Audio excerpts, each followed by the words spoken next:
Hi, I'm Gareth Spence and welcome to Tech Talk. OFC 26 has been packed with industry news. To guide me through some of the major stories, I'm joined by author and analyst Daryl Inniss.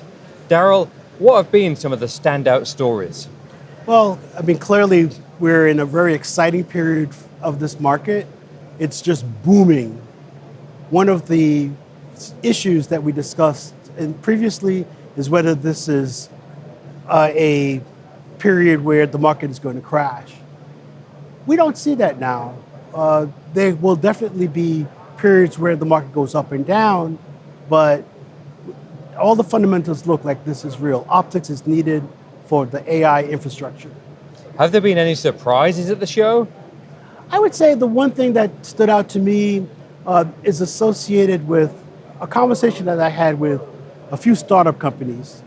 They talked about reliability, not from the perspective of the component or device having high reliability, but from the perspective of this market being able to deliver to this segment reliably.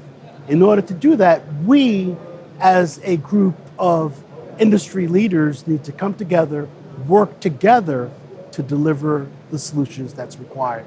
From the many conversations you've had this week, is there anything you think that the industry is overlooking? I don't think so. There was one conversation that stands outside of what we would typically have, which is we think that we're doing something good for the world. And there's been a lot of questions about whether AI is really helpful or not, and we worry about some of the implications of how it may be used.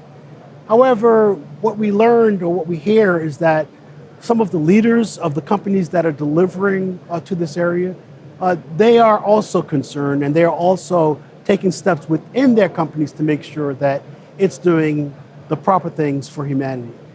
Finally, you and Roy Rubenstein are currently writing a sequel to your book on silicon photonics. How is that going? I would say that we're still in the early stages. We need to be completed by the end of 2027, so we have a little bit of time. At the same time, there is quite a bit of difference in this book compared to what we published previously. What we didn't understand, what we didn't see, what we didn't learn previously was specifically what was the killer app for silicon photonics. Now we know that it's AI, in which case we're spending a lot of time talking and reviewing that segment. Daryl, thanks for joining me today. You're very welcome, and thank you.